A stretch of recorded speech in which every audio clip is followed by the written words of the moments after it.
Estamos aqui nesse terceiro dia, para a honra e glória do Senhor, dessa jornada de oração. E eu saúdo a todos com a graça e a paz de Cristo Jesus, tá, meus irmãos? Essa jornada de oração, o objetivo dela é que o Senhor venha nos amadurecer, meus irmãos, nos frutos do Espírito, né? Principalmente o amor, a coragem, a confiança, né? Nós precisamos ter esse amor pelas almas, esse amor, esse fruto do amor, do Espírito, que é amor, paz, enfim, né? Tem ali aquela lista tão maravilhosa dos frutos do Espírito.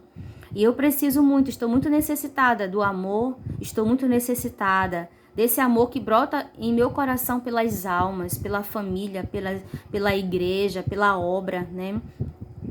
Estou necessitada, irmãos de coragem para fazer a vontade de Deus, para dar o passo de fé que o Senhor me pede. Ele disse para Josué: não te mandei eu ser forte e corajoso, eu estou contigo. E também confiança no Senhor. Ele pede de nós confiança, uma confiança que nós descansemos nas suas santas providências. E avivamento, irmãos, nós precisamos sermos avivados para recebermos o Espírito Santo em sua plenitude, tá bom? E não nos esqueçamos, hoje é o terceiro dia. Já começamos, né, às 18 horas de hoje e vamos até o meio-dia de amanhã. Já começamos o terceiro dia, né?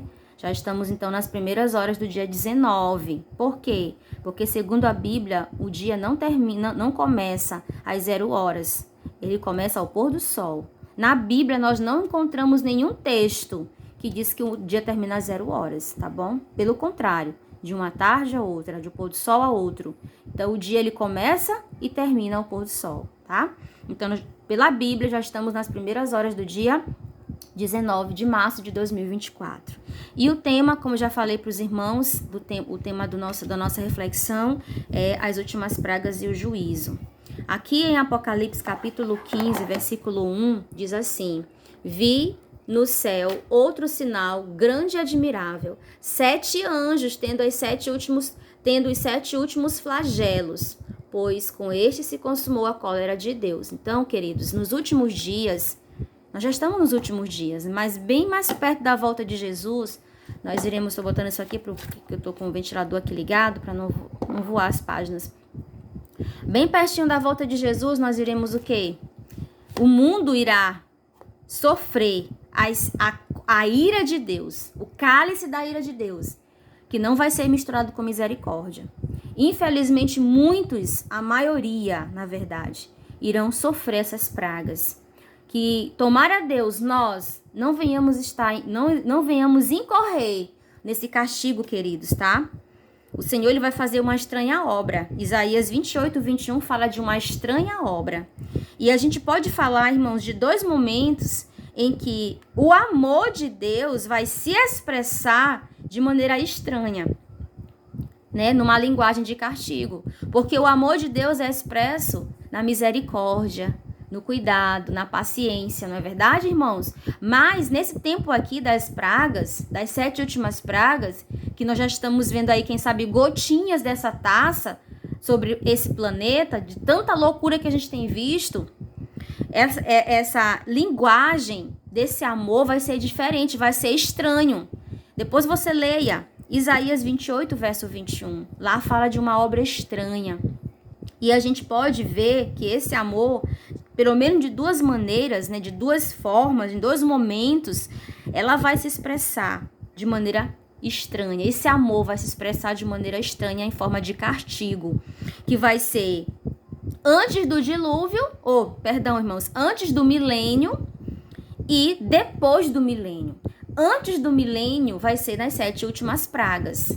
Depois do milênio será na consumação do juízo, quando Jesus vai destruir Satanás, os demônios, Gog e Magog, que serão como a areia do mar. Eles vão tentar, né, tomar a cidade santa, está lá no capítulo 20 de Apocalipse, mas vai cair fogo do céu e vai consumir.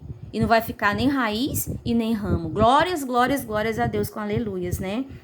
E quem que vai receber essas pragas?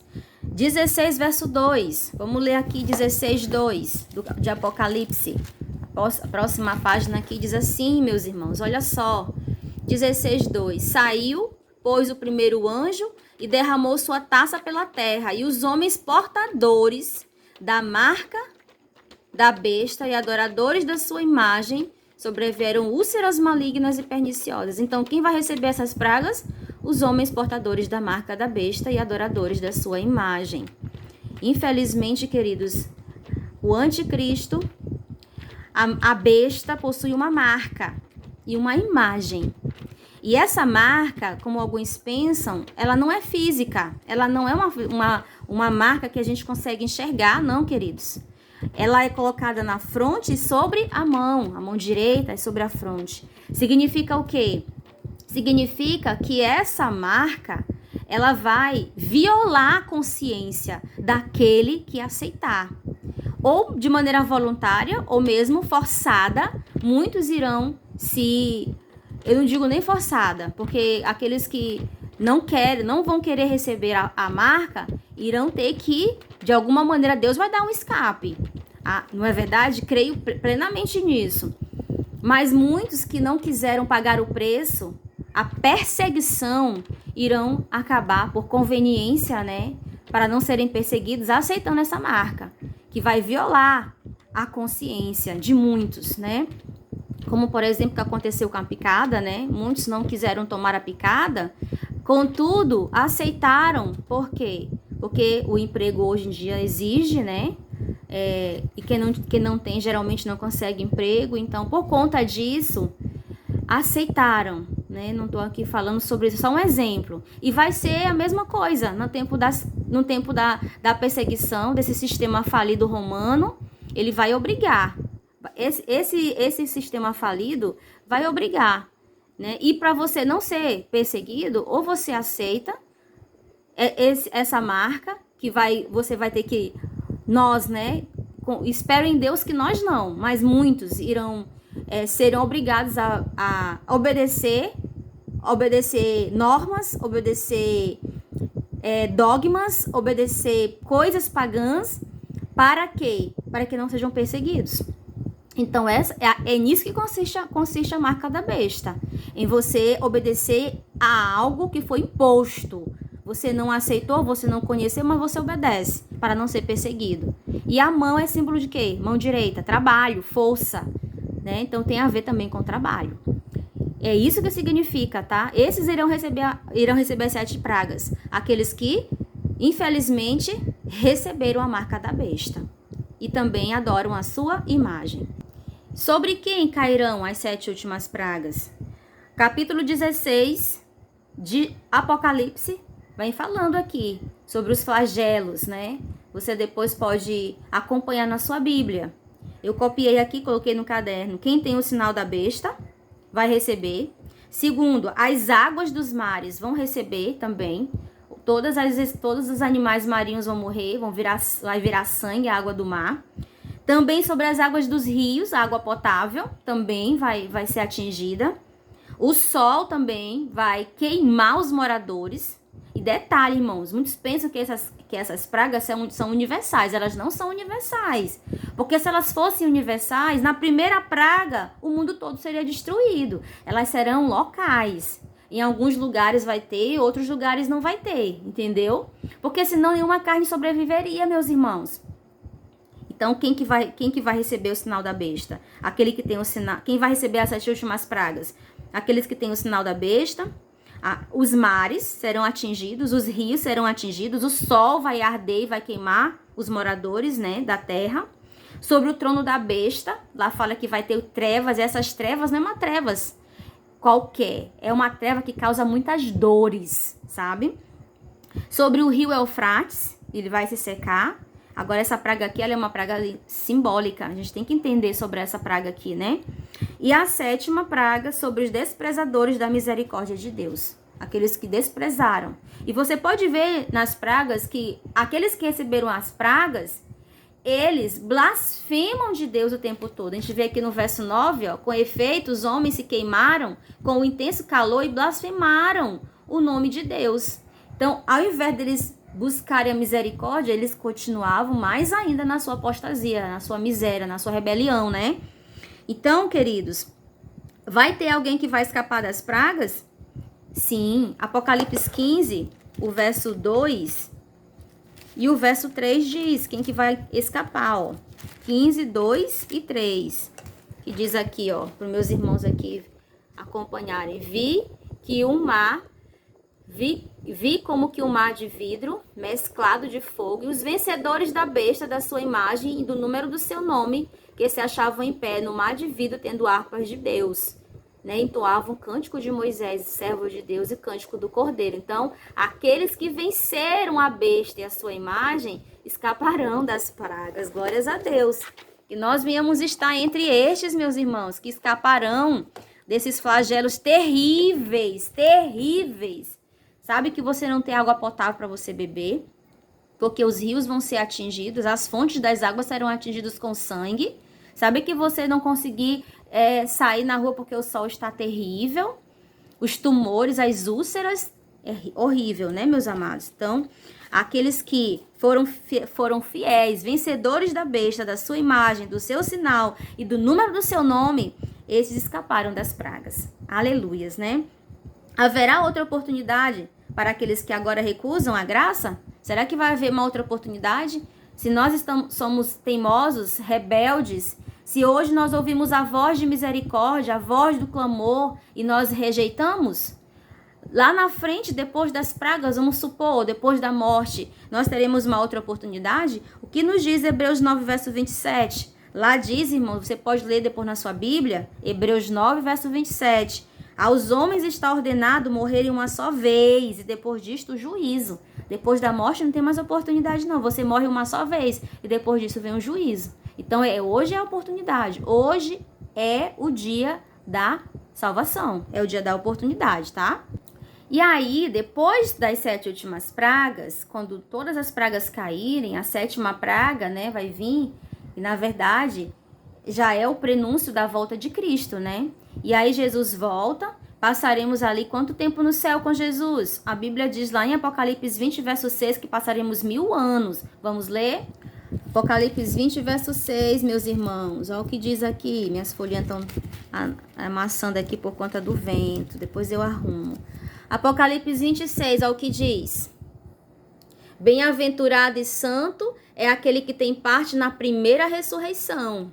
Sobre estes, a segunda morte não tem autoridade. Pelo contrário, serão o quê? Serão sacerdotes de Deus e de Cristo e reinarão com ele mil anos. Então, quanto tempo nós iremos ficar no céu? Esperando ali, fazendo alguma coisa. Não vamos ficar no céu inutilmente. Nós teremos uma função. 1000 anos nós passaremos no céu. E eu estou lendo o livro Primeiros Escritos, né? Vocês sabem, eu já até mostrei para os irmãos. Na página 52, lá diz assim, ó. Depois de serem os santos mudados para a imortalidade, ou pela imortalidade, né? E tomados com Jesus, e de entrarem na cidade, Jesus e os santos assentam-se em o quê agora? Assentam-se em juízo. Os livros são abertos, o livro da vida, o livro da morte. O livro da vida contém o quê? Contém as boas obras dos santos. E o livro da morte, as obras más dos ímpios. Esses livros são comparados, na verdade, com o livro norma. Que livro norma é esse? É a Bíblia, irmãos. E de acordo com isso, são os homens julgados. Os santos em uníssono, em um só pensamento, né? Com Jesus, passam o seu juízo aos ímpios mortos, né? Passam o seu juízo aos ímpios mortos, que serão julgados segundo as suas obras, né? Esta, eu vi, né?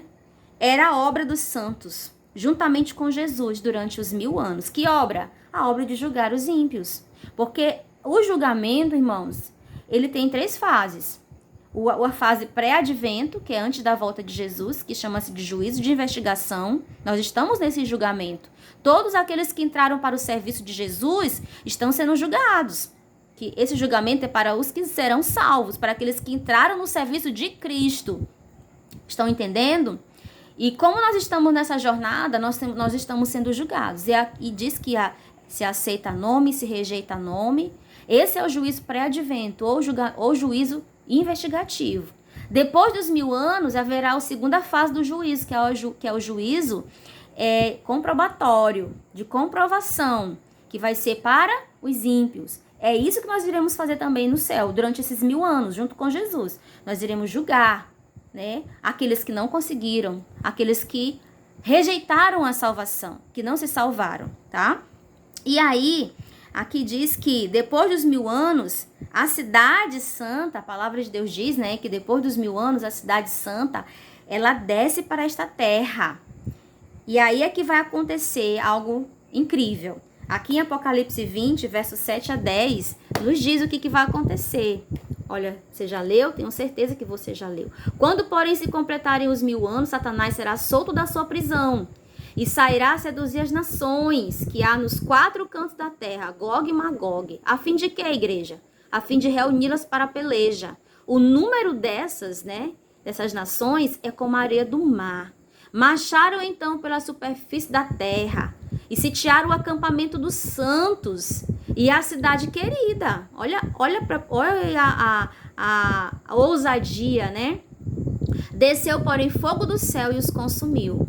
O diabo, o sedutor deles, foi lançado para dentro do lago de fogo e enxofre, onde já se encontra não só a besta, como também o falso profeta, e serão atormentados, né? Com fogo e enxofre. Glórias a Deus. Então, o que vai acontecer? Quando se completarem os 1000 anos, o inimigo vai ser solto, vai seduzir aqueles que estavam mortos, que não ressuscitaram na primeira ressurreição. Isso é um tema também muito maravilhoso, que são as 2 ressurreições, a primeira e a segunda. Aquele que não passar pela primeira ressurreição já está condenado, né? Então, Jeremias disse que ele viu a terra como muitos mortos, como esterco, né, sobre a terra. E depois dos 1000 anos, quando se completarem os 1000 anos, Satanás vai ser solto da sua prisão. Aqueles que não se salvaram, que não passaram pela primeira ressurreição, vão ser ressuscitados na segunda ressurreição e vão se juntar. Satanás vai seduzir eles, né? E aqui diz que é como a areia do mar. É muitos, né? Como a areia do mar. É de todas as nações que existiram na terra desde o início, irmãos. É muita gente mesmo. E o que vai acontecer? Nesse momento que a terra está descendo, a Nova Jerusalém está descendo do céu, porque se completou os 1000 anos, né?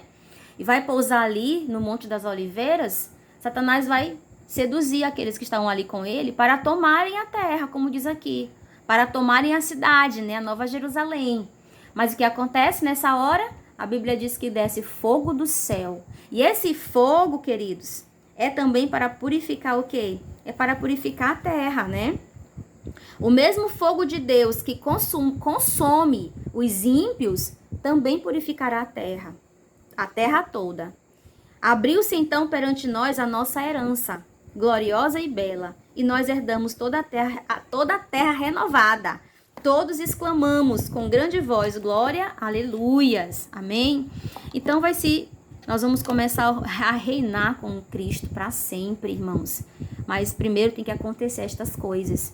Mas não pense você que isso vai demorar a acontecer. Na verdade, a gente não pode dizer nem que vai acontecer daqui a não sei quantos milhões de anos, a não sei quantos 1000 anos, e nem que vai acontecer amanhã. Nós não sabemos, né?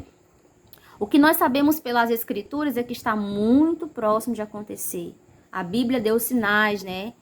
Dos últimos dias, dos dias finais dos últimos dias. Então nós temos que nos preparar, viver a cada dia como se fosse o último dia da nossa vida. Que Deus venha nos abençoar. Nós vamos orar agora, né? Estamos iniciando aí esse terceiro dia de jornada, de oração, de jejum. E que Deus venha contemplar pela sua misericórdia a cada um de nós, nos preparar para estar de pé, vencermos, né? Vencermos aí a besta, a sua imagem. Não é verdade? Recebermos a coroa da vida. Grande e poderoso Deus, que habita na luz inacessível, eu te agradeço porque estamos aqui em tua presença. Obrigada, Senhor, por esse estudo maravilhoso. Obrigada, Senhor, porque o Senhor nos promete na tua palavra que o Senhor tem um reino para nós, a Nova Jerusalém, e o Senhor fará tudo que estiver a teu alcance para nos salvar. Mas nós precisamos também fazer a nossa parte. Que naquele dia, Senhor, do ajuste de contas, nós não venhamos estar, Senhor, com as nossas vestes sujas, mas nós vamos estar trajando vestes alvas, limpas, que é a justiça de Cristo em nós. Senhor, nos dá fé, nos dá amor, nos dá confiança, nos dá coragem. Aviva-nos, Pai amado, nos aviva e nos batiza com Teu Espírito Santo. Esteja com esse meu irmão, essa minha irmã, os ministérios que nós temos desenvolvido aqui nos canais, nas plataformas, né? Muitas das vezes a gente desanima, mas que nós vamos continuar firmes, Pai, fazendo a Tua vontade. Em nome de Jesus, com o perdão dos nossos pecados, nos dê uma noite de paz, um dia de paz, uma tarde de paz. E nos ajude, Senhor, a alcançar a vitória em Cristo Jesus. Nos ajude a renunciar ao nosso eu, em nome de Jesus. Amém. Amém e amém.